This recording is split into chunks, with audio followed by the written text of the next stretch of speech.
All right, everyone, we're going to get started. Thank you very much for coming. Welcome, first off, to Northwestern University and Social Media Week Chicago. My name is Mark Zarefsky, and I'm the social media manager here at Medill. For those of you who don't know about Social Media Week, it's sponsored by Zocalo Group and the Chicago Tribune for the second year in a row. Brickfish is also the city sponsor this year. This year, Social Media Week in Chicago started this past Monday, goes through the week, featured 94 different events spread out in 40 different locations across the city. And that goes along with hundreds of other events that were located in 12 other cities around the world. So this event, as you hopefully know or have already learned, is called Using Facebook and Google Plus to Engage Prospective Students.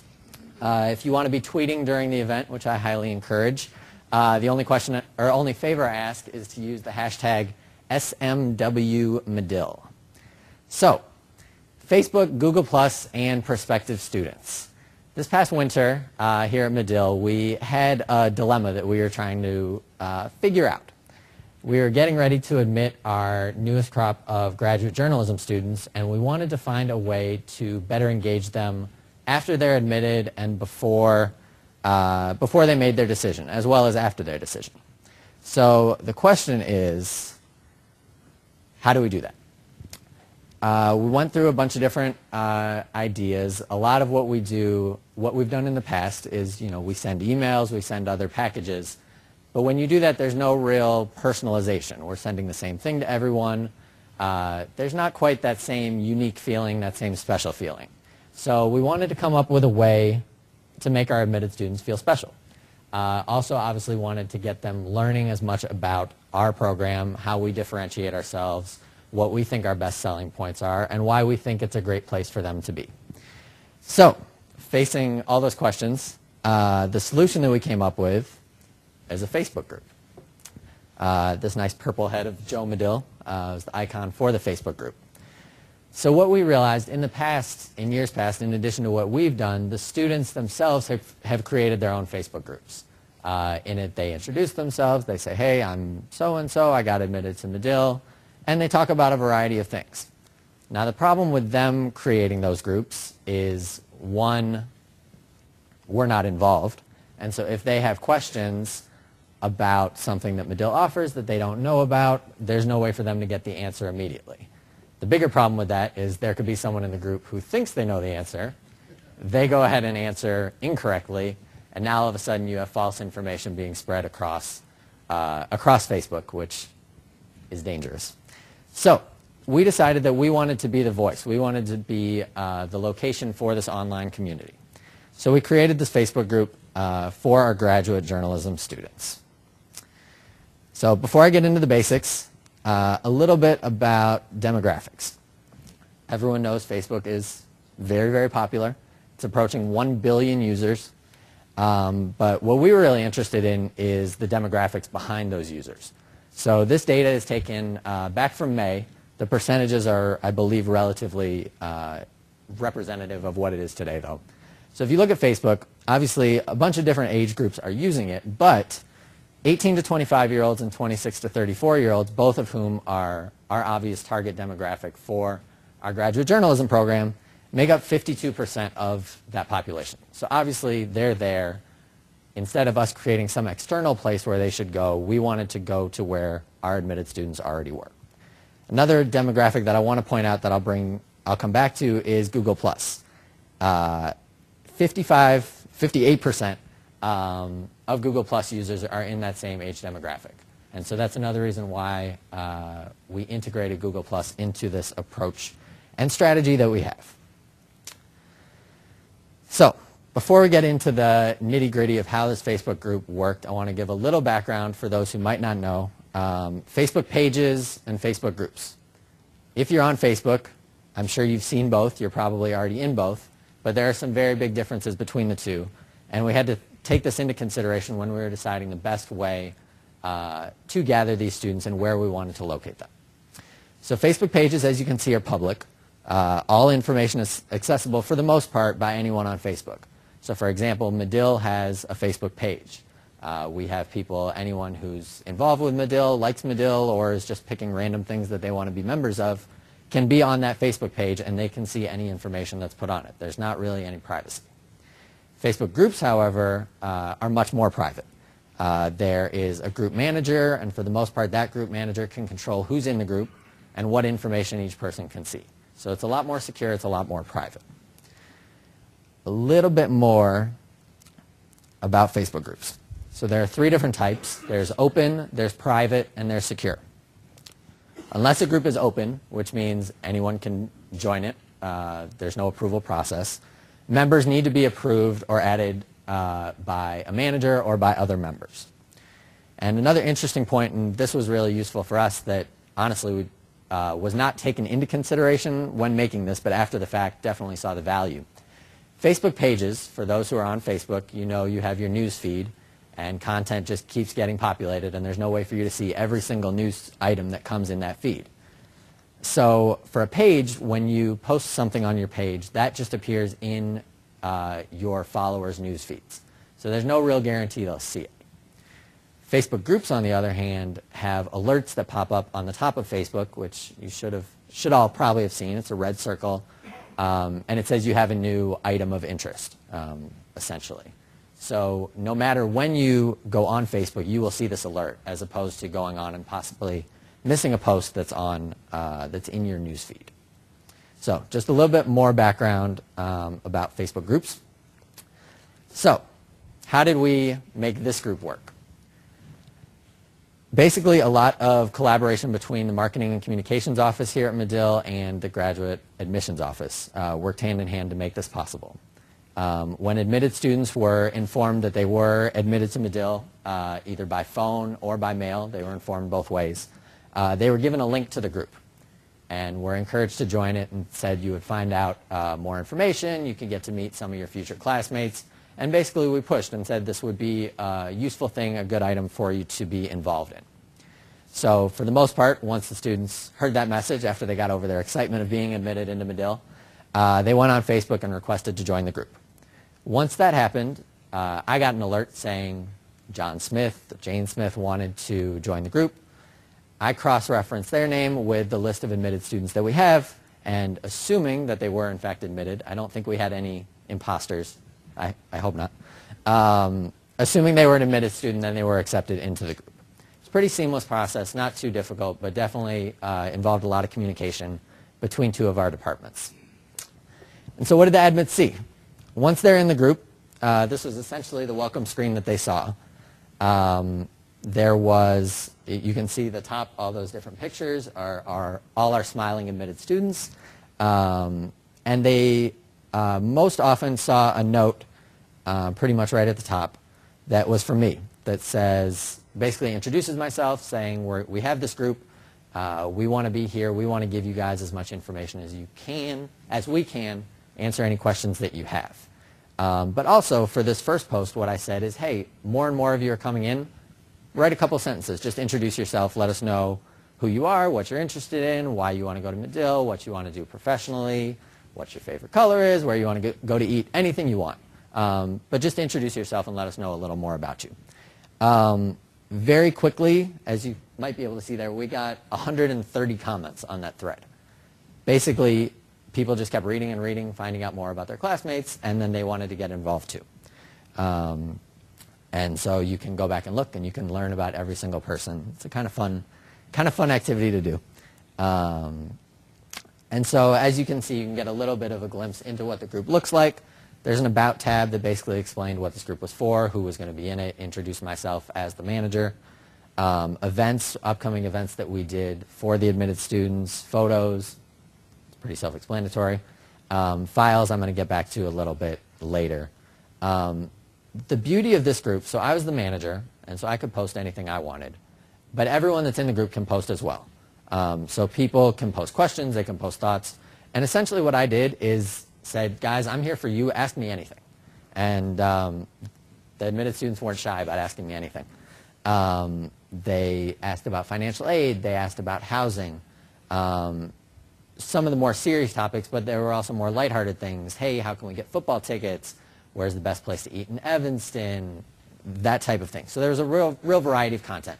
By no means was it just me pushing the content, because if it was just me, it wouldn't work. The whole goal was to make this a community, make the admitted students feel like they were welcome, feel like they could get to know each other, and feel like they could get the information that they needed. So they saw this welcome message, and I'm going to show you a variety of other things they saw. There were a couple of videos that I posted that were welcome messages from some of our alumni. I'm going to play this one for you real quick.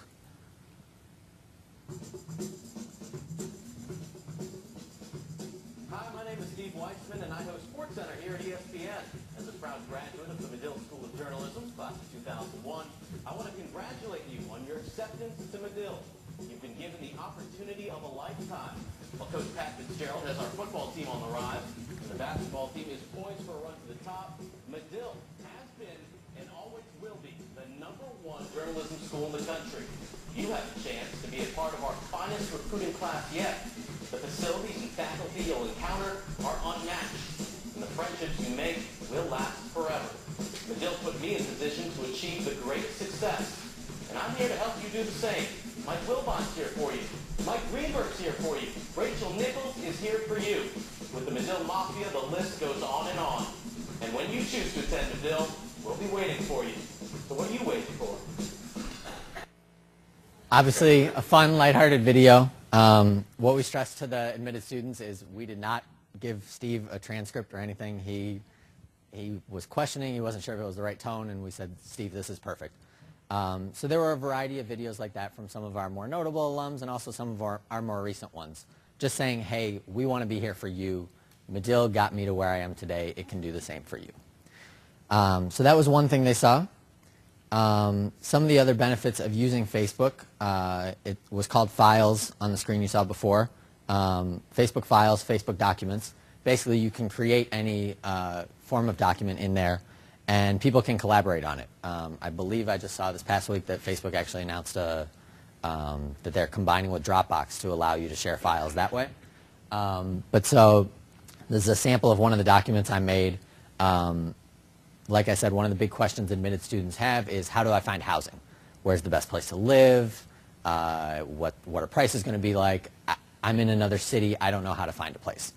And so what we did is we have our current students who are getting ready to graduate looking for people to take over their places.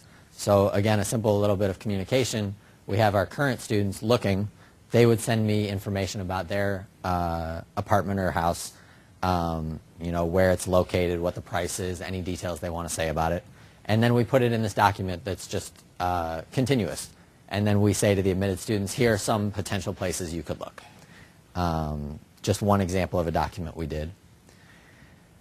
Another thing which you can do on Facebook pages as well are polls. You know, I had a general thought on what the admitted students wanted to know, but instead of me just assuming, why not just ask them? So I'm going to get to this in a little bit, but talking about Google Hangouts, I wanted to see who these admitted students wanted to hear from. Did they want to hear from a current Medill student about what the experience is like right now?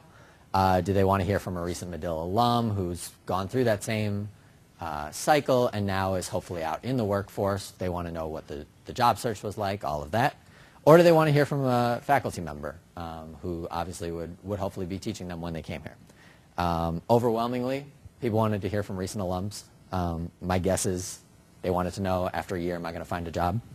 But again, so I was able to get the feedback from them just by simply taking advantage of what Facebook has to offer.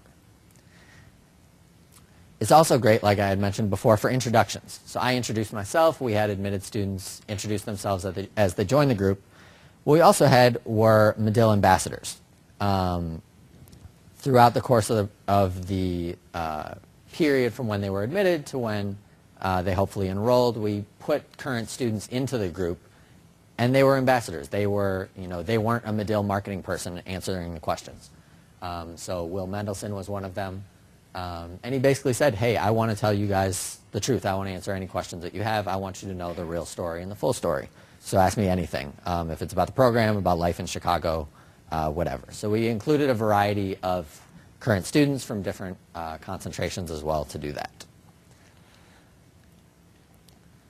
So we knew I knew that Facebook would be useful for getting the information out. What I wasn't sure about is if we would be able to actually get any information back from the admitted students. And one of the unintended benefits was I and our team, we essentially got to be flies on the wall for the thought process that admitted students go through as they're determining which graduate journalism school they want to go to. We weren't sure if maybe they would be fully candid about some of the issues they're having, some of the questions they have, because they knew that it was a Medill-sanctioned Facebook site. There were no holds barred. These kids were honest, they were truthful, and it was really interesting that we were able to find out what they go through, and at the same time it also benefited us because then we could see what messages of ours aren't getting to them the way we're currently delivering them, and then it allowed us to think of other ways to get those messages across. So I'll give you a couple examples. This was a sample post from one of our admitted students. It says, "Hey everyone, I don't know how many of you are still deciding between schools, but I'm torn between a certain journalism school and Medill. Is anyone else stuck in a similar or perhaps the same predicament? Help, advice, suggestions, and or feedback would be greatly appreciated from all of you lovely future J-schoolers. Thanks." Now, I could have just hopped into this conversation and said, Medill's the best, this is why you should do this, but that's not what this person was looking for. They didn't want to hear from me, they wanted to hear from the other people. So I just sort of stepped back and I wanted to see where the conversation went. This post, in a matter of probably a day or two, had 52 different comments from admitted students about a wide range of topics. Financial aid, what one school has that another school doesn't, and things of that sort. So one of the follow-up comments from an admit said, "If I had to choose between that school," and that person also got accepted, "and Medill, I would opt for Medill. Medill is one of the few schools that give you the chance to work in a major city, and its approach to me seems to be a lot more progressive and up-to-date." So this person was obviously marketing for us, essentially. But we got to find out that for that person, being in a big city was a huge selling point. That's something that we've thought and that we've known, but right here we were able to see that is in fact the case. So that's one. Another comment, I apologize for this being a little long, but I'll read it for you. "Hey John, I visited that same school this past weekend, only because they paid for my trip there, and I was really impressed by the faculty's ability to answer my questions on the spot. They have strong connections in the magazine industry and offer a capstone magazine project that students can work on. This year students will design a magazine for the iPad. They also have a really good partnership with the city's newspaper. I haven't visited Medill yet, but I did get the chance to talk to Andrea Calderon, who works in our admissions office, who was incredibly helpful. Medill offers the Global Journalism Residency Program, which I find really appealing. It also encourages students to report in DC. To be honest, I think both schools have really great programs, and I think you'll get a strong education either way." So this comment, the reason I picked it out, again, talks about our global program, talks about DC, which again touches on the big city aspect, which we've thought. But what was useful for me in this one was what this person said at the beginning, talking about the other school, saying they have strong connections to the magazine industry and offer a capstone magazine project. Now, they didn't necessarily say that Medill doesn't have strong connections, but that impression could easily be made. So I wanted to go in and just sort of clarify a little bit and say, we have these opportunities as well, and did this in a couple different forms.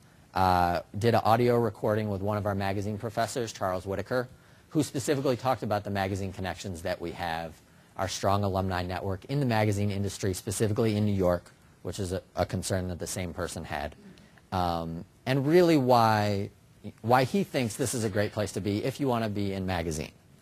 I also touched on the fact that Medill has similar capstone projects, and the fact that we had a group of students the year before do an iPad app, design an iPad magazine. So it's not knocking the other school at all, but it's just saying, just so you know, we have this information, we have these programs as well, just as you're trying to decide which school is best for you. So that's one thing about the comments, and that's pretty much a good example of that. So now I want to get into Google+. Who all knows what Google+ is or has used Google+ before? Okay. So Google+, for those that don't know, it's obviously a social network through Google, similar to Facebook in a lot of ways. The biggest benefit, in my opinion, to Google+ are Google+ Hangouts, which is pretty similar to being on Skype, except for you can have up to 10 people in one chat room talking about a specific topic. You can see videos, etc. So I wanted to fool around with Google Plus and see how I could use that to better connect to the students and have them better connect to other parts of the Medill community. So this picture here, this is Charles Whitaker, who I mentioned, hosted a Google Plus Hangout with a few students and basically introduced himself for a couple minutes, talked about the magazine program, and said, hey, I'm here for you. What do you want to know? What questions do you have about the program, about finding a job, about alumni in the magazine industry? So we hosted a variety of these Hangouts. We had Charles do one. We had a couple other faculty members do one. And then we also had those recent alumni that the students already said they wanted to hear from. And so an example of how this is very useful is our global journalism program. So it's an optional 5th quarter in the program where we will place students at a news organization somewhere in another country, pretty much anywhere in the world. And you work as a full-time journalist for 3 months. So I can sell that, and I can say, this is what you will do in this program, but it's one thing for me to say it. It's another thing for me to get a current student who's interning at Time in Hong Kong to come into a Google Hangout and host it and talk about her experience to these current students. So we did that. We had someone in London.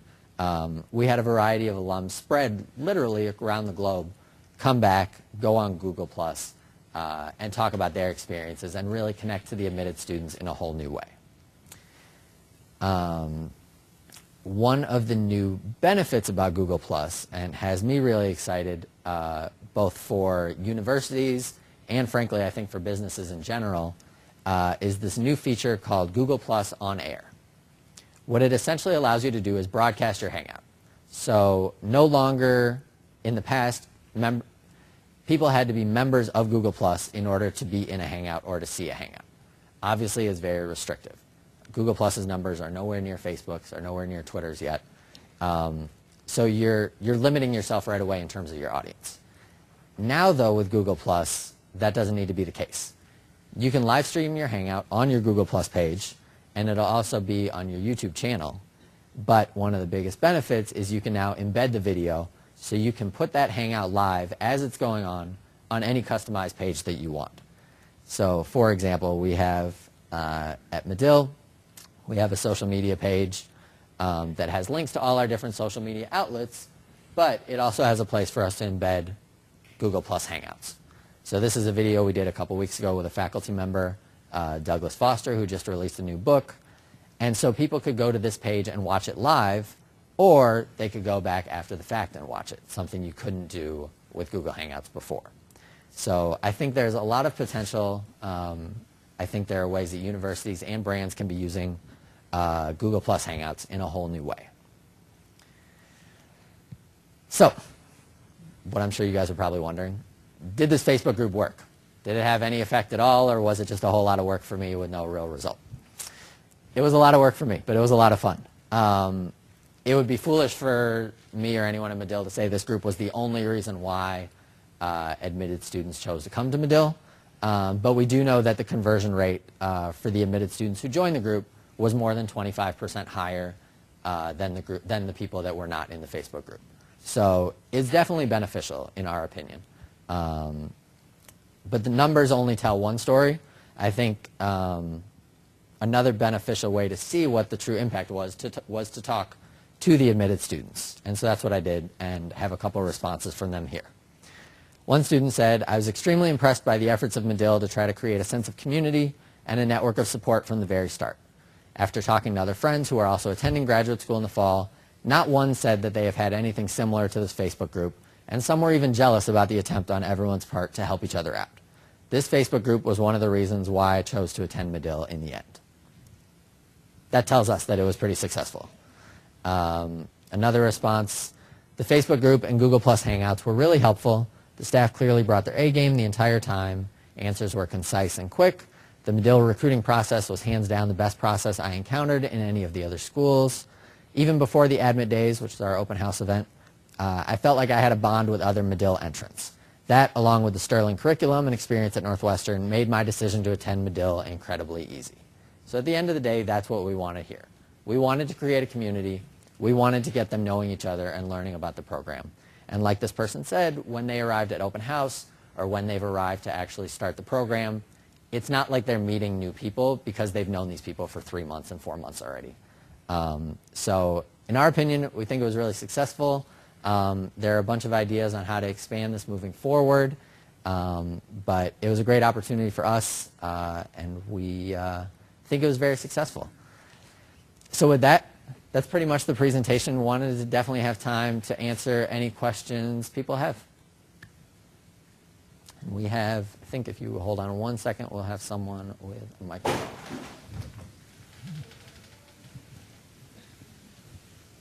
Got one right here.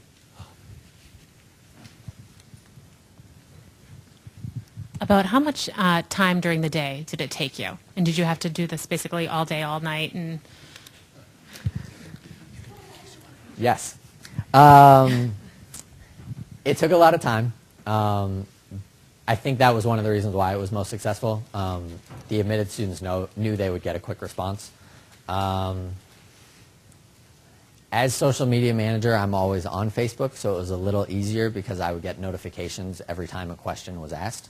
You know, you can make it so it's probably not a whole lot of time. I think there's more strategic thinking that would go into it ahead of time, trying to guess what the questions might be, what the best topics are. I think you could spend really anywhere from, 10 minutes to a couple hours easily. For me, you know, I would get alerts on my phone. I would not be at their beck and call every minute, but I definitely wanted to let them know that I'm available. If I don't have the answer, I'm going to try to find the answer with someone else from Medill as quick as I can, because we know this is a stressful time for you and it's a big decision you're going to make, so we want to make that process as easy as we can.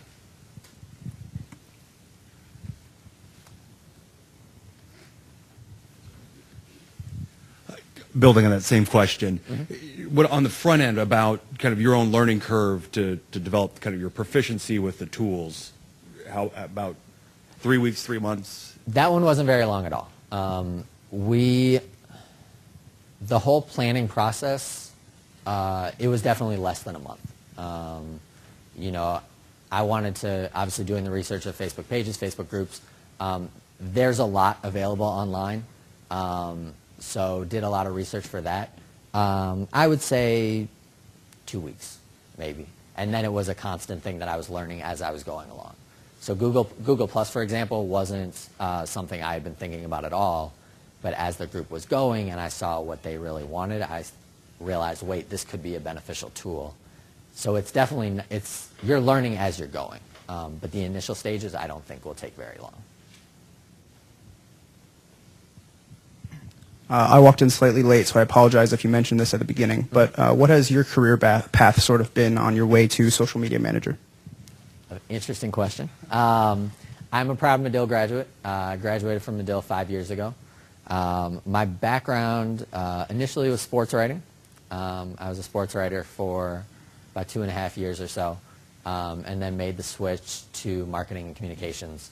And as soon as that switch was made, I saw an opportunity in social media. I've been on, Facebook was created my freshman year of college, so I've been on Facebook for a while. So I had that background, but then it's been a constant learning process ever since. When I arrived at Medill, I didn't have much experience with Twitter, for example. Now I'm constantly on it and tweeting all the time. So there wasn't all that much as a background, but it's been a learning process ever since.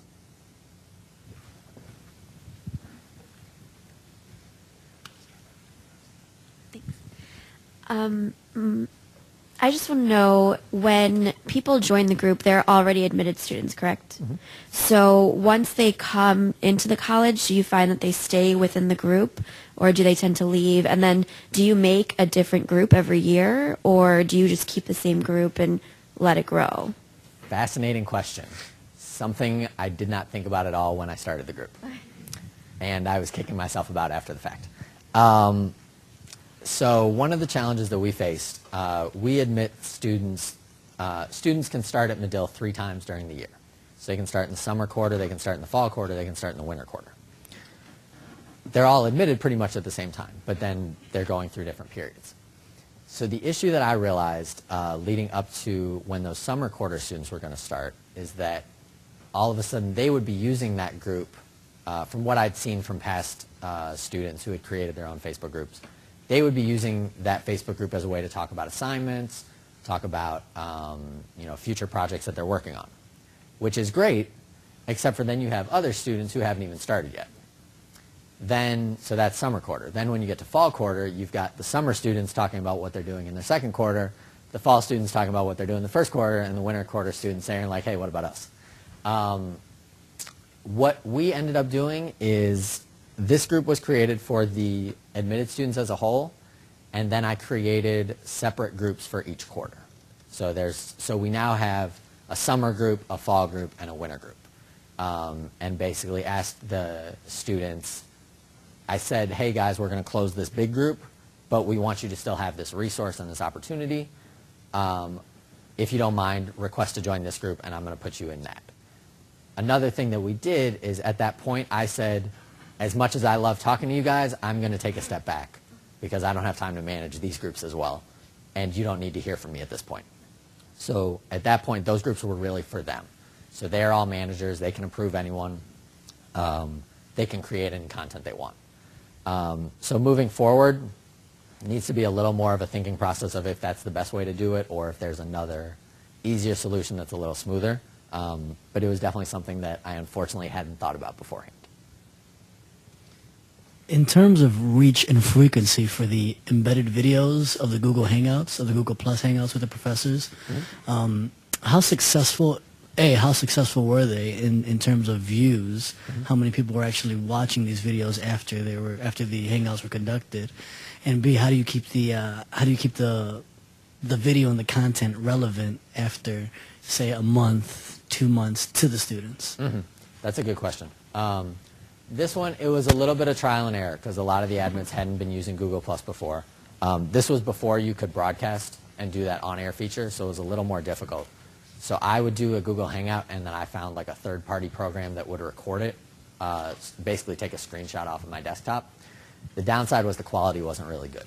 So we would have anywhere between, I think, 5 and 9 admitted students in the Hangout itself. Then after the fact, I would get the recording, but the quality was lousy. The audio didn't match the picture. The audio worked fine, but the picture was pretty bad.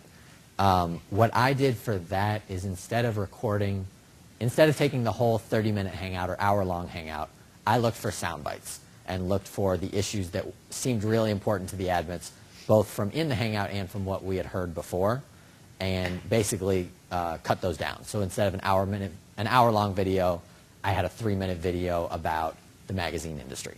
And I posted that video within the Facebook group and said, hey guys, here's this hangout about this topic. Take a look if you're interested or if you have a couple minutes. So that was how I did that.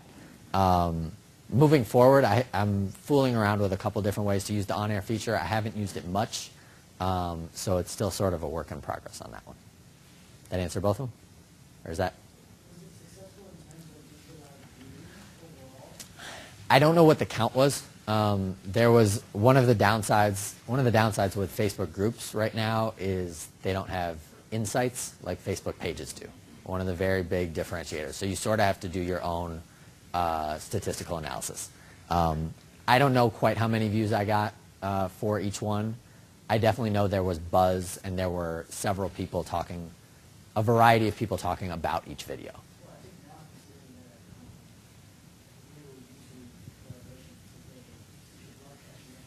Exactly. Yeah, now it's a whole lot more useful. Absolutely, now it's a lot more useful. My question is, were you surprised by how much user-generated content you received on the Facebook thread? And in any instances where maybe you didn't receive immediate feedback from other students, current students, would you kind of intervene to kind of get the conversation started, or would you hold off? I know you said a few different times that you did hold off because you wanted to see the content from the actual students. And if so, how long? Like, were there certain kind of, I guess, comparisons of you intervening versus waiting? That's an interesting question. Early on, I think people were a little hesitant to start posting comments on their, or discussion threads on their own. And so I was generating the bulk of the conversation. As they saw more and more of the comments, they started being like, okay, I can do this. I can do more on my own. We don't need this guy to facilitate the conversation. There would be some events. In addition to Google Hangouts, we did a couple live Facebook chats, which basically is we started a discussion and said, hey, we have an alum here. Post a question as a comment under the discussion, and then they'll answer in turn. And so we would have a thread of about 60 or 70 comments that are basically admitted students asking questions of an alum and that alum answering questions. People didn't quite understand how that would work initially, so I had to just say a couple times, hey guys, just go ahead and feel free to post a comment. This would be 2 days before the event. And I would say, go ahead and post a comment here, and 2 days later, this alum is going to be here from 7 to 8 o'clock answering all your questions. But go ahead and feel free to preload your comments now. And they didn't quite understand that one, but after a couple reminders, and then after the first live chat that we did, they saw how simple it was, and they understood it a little more. For the most part, I didn't really need to push them at all. Like there were definitely several individuals who were very, very vocal Medill supporters, and they liked steering the conversation. There would be people who would say, hey guys, it's 2 weeks until admit days, I can't wait to see you all. There would be one post that I remember on a random Thursday, this kid posted, hey guys, I love Medill. That's it, just wanted to tell you that. And that was it. So for the most part, they were able to steer the conversation, and I didn't need to do too much. Yeah, I actually have two real quick. One thing that I have a lot at my university, because I'm in a similar role, is professors sort of push back or admission counselors saying, I don't have time to do this, or, you know, how is this beneficial to me? Did you have any of that, or were people pretty eager to help out? I mean, obviously the Google Plus thing, and that, because that's, I run into that all the time, and it's pretty frustrating. There's a little bit of both. Okay. I think once people saw how invested the students were and saw the feedback, they said, hey, I want to be involved with that too. So it's just sort of showing the value that social media really has to offer. Yeah, and then my other one is we kind of did a similar thing where we created these groups for students, but we found out is kind of halfway through when they realized that there was a lot of people in the university there, they kind of said, hey, by the way, we have this other group, go to this one, and then they wouldn't let us come in and all that stuff because they wanted to sell books and talk about, you know, how they're going to party and stuff not related to, you know, us. So did you have that at all? Were people pretty okay with? That was my fear, but we really didn't. And I asked a couple of them when they came to our open house, I said, hey, did you guys create your own group, or was all the conversation here? And they said they didn't see a need to. You know, we told them that, well, I said up front, I'm here. We had a couple other people from Medill in the group. We said, we want this to be for you. There was maybe a post or two once they got here of like, hey, let's go out and have dinner, let's go have drinks, but it wasn't anything scandalous or anything like that. So maybe it was an anomaly in this group, but hopefully, that's good, yeah. Hopefully we had like a cheating scandal once where like these kids that were in our Facebook group all gave like questions to a final or whatever. Yeah, we didn't do that. Ever since they did that, then when they realized that we caught them on that, now forever, I think we're kind of, I think it got through that, well, don't let these guys watch you in this group. Yeah, I mean, that's, I guess, if you're going to be leading a cheating scandal. Right, yes. That's a whole nother discussion that I don't want to even touch.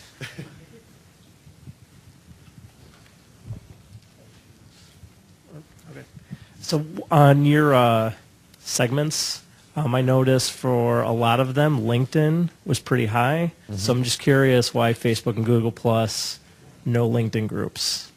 I'm just curious, like, what your guys' thought process. Like, all right, we want to focus here and here, but LinkedIn was never really thought of.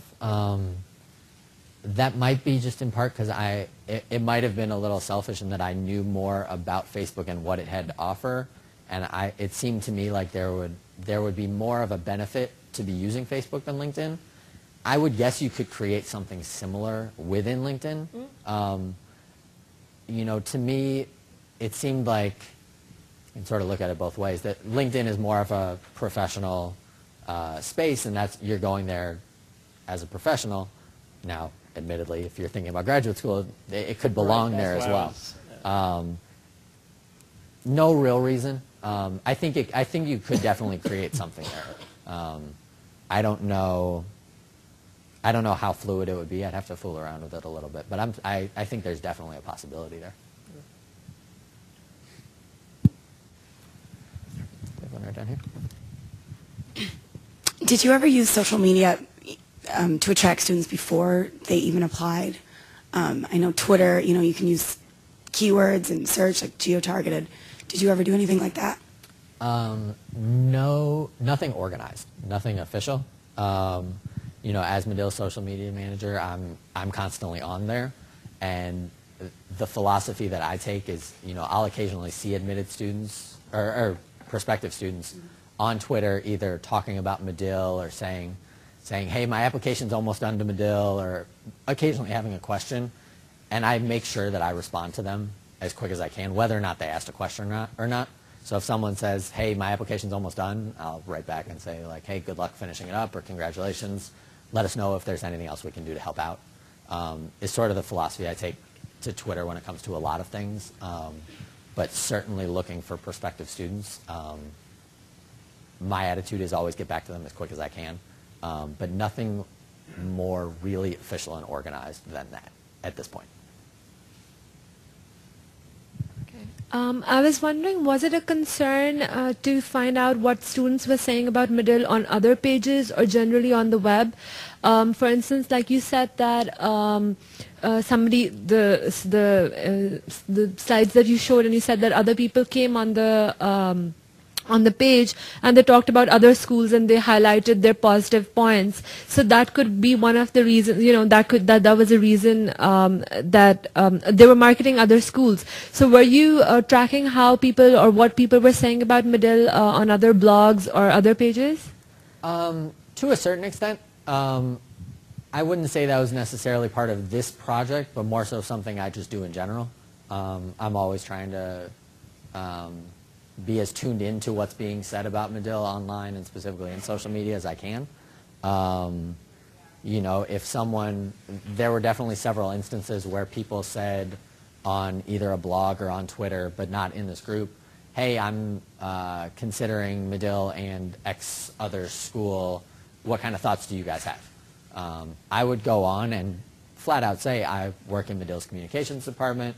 I'd be happy to answer any questions you have, let you know as much about the program as I can to help you make as well-informed a decision as possible. And that did work in several instances. I guess one example of how that process happens is I write them and say that, and I think the one person I can think of in particular was sort of caught off guard, not expecting to hear from the school itself. And so he emailed me and said, hey, I'm interested in magazine journalism. I want to, eventually end up at this specific magazine in New York. And said, okay, let me get back to you in an hour. I know of a recent alum who'd be more than happy to talk to you. I was able to connect that alum with that prospective student and have them talk. And I believe got him in touch with a faculty member also that same day. The next day he emailed me and said, because of your feedback and because of what I was able to find out, I'm definitely coming to Medill. That's just sort of being tuned into what's going on in social media. So it wasn't really anything specifically with this group, which is something I try to do as much as I can anyways.